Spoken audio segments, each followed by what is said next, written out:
تجزیہ کیا جائے انسان 3 چیزوں کے مجموعے کا نام. ایک ہے اس کا جسم، ایک ہے اس کا دماغ اور اس کا ذہن، اور ایک ہے اس کی روح. اگر بیلنس کے ساتھ، توازن کے ساتھ انسان ان تینوں چیزوں پر اپنی توجہ مرکوز کرتا ہے تو وہ انسان باقی رہتا ہے. اگر یہ بیلنس، یہ توازن بگڑ جاتا ہے پھر انسان کبھی تو حیوان بن جاتا ہے، درندہ بن جاتا ہے، کبھی وہ راہب بن جاتا ہے، دنیا کو چھوڑ کر ایسی جگہ پہنچ جاتا ہے جہاں وہ انسانیت کے مقام سے بہت دور چلا جاتا ہے. يَسْأَلُونَكَ عَنِ الرُّوحِ قُلِ الرُّوحُ مِنْ أَمْرِ رَبِّي. اگر انسان توازن برقرار رکھتا ہے، اس کا طریقہ یہ ہے، انسان کا جسم وہ مٹی سے بنا ہوا ہے، اس کا اوریجن مٹی سے ہے. منہا خلقناکم وفیہا نعیدکم ومنہا نخرجکم تارۃ اخری. انسان کے جسم کی غذا وہ مٹی سے آتی ہے، ہر چیز انسان کو مٹی سے مہیا ہوتی ہے، یہ اس کے جسم کا تقاضا ہے. جسم کی غذا انسان کھاتا ہے، اس کا جسم باقی رہتا ہے.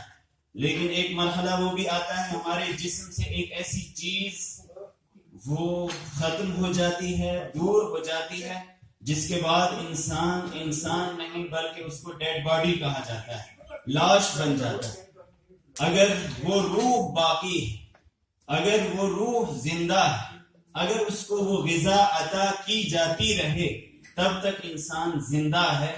اگر وہ روح نکل جائے، ختم ہو جائے، اس کو کچل دیا جائے، دبا دیا جائے، مسخ کر دیا جائے، پھر انسان بظاہر جسمانی اعتبار سے تو چلتا پھرتا انسان ہے، بولتا ہوا انسان ہے، لیکن اندرونی طور پر وہ ختم ہو چکا ہوتا ہے.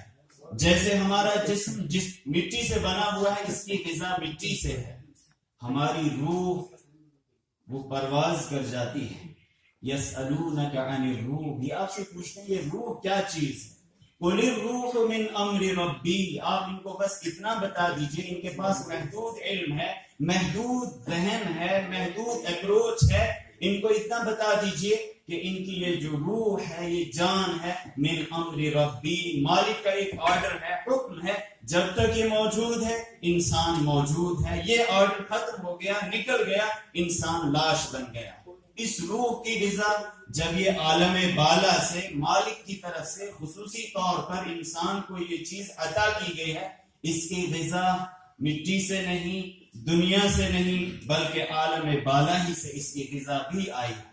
آدم علیہ السلام سے لے کر آج تک اور قیامت تک جو بھی انسان اس روح کی غذا کو اختیار کرے گا، اس پر توجہ دے گا، وہ انسان بنے گا، وہ دنیا کے اندر صحیح انسان کی حیثیت سے باقی رہے گا، اس کے اخلاق بھی باقی رہیں گے، اس کی انسانیت بھی باقی رہے گی. لیکن خدا نخواستہ انسان صرف جسم پر توجہ دے، اپنے دماغ پر توجہ دے، بہت علم ہو اس کے پاس، بہت معلومات ہو اس کے پاس، ایک نالجیبل انسان تو کہلایا جا سکتا ہے، لیکن اس کے اندر انسانیت دم گھٹ کر ختم ہو جائے گی. اس وقت کا المیہ یہی ہے. اس وقت پوری دنیا کے اندر بہت سی جگہوں پر ہم نے بیلنس کو، توازن کو خراب کر دیا ہے.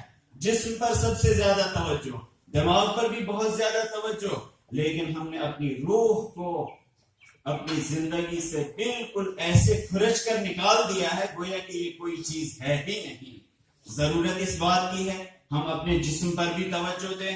اللہ نے، مالک نے، ایشور نے ہمیں دنیا میں بھیجا ہے، جسمانی تقاضے بھی رکھے ہیں، جسم کو دور نہیں کیا جا سکتا ہے، جسم کے بھی تقاضے ہیں، اس دماغ کے بھی تقاضے ہیں. بار بار میں صرف ایک نقطے کی جانب اشارہ کروں گا. قرآن پاک میں ایک آیت ہے، اس میں بیان کیا گیا ہے جب سب انسان مالک کے سامنے کھڑے ہوں گے، جواب کرسی ہوگی، ان سے سوال کیا جائے گا، اخیر میں ان سے ایک بات کہی جائے گی، الم اعہد الیکم یا بنی آدم الا تعبدوا الشیطان انہ لکم عدو مبین وان اعبدونی ھذا صراط مستقیم.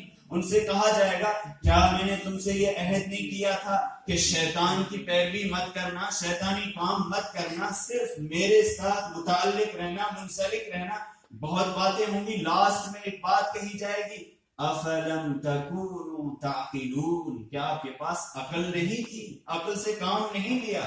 مالک نے ہمیں عقل بھی دی، غور کرنا ہے اخلاقیات کیا ہوتی ہیں، روحانیت کیا ہوتی ہے، انسان بلندی کی طرف کیسے جا سکتا ہے اور زوال اور پستی کی طرف کیسے جا سکتا ہے۔ ہوس نے کر دیا ہے ٹکڑے ٹکڑے نوع انسان کو، محبت کی زباں ہو جا، اخوت کا بیان ہو جا۔ وآخر دعوانا الحمدللہ۔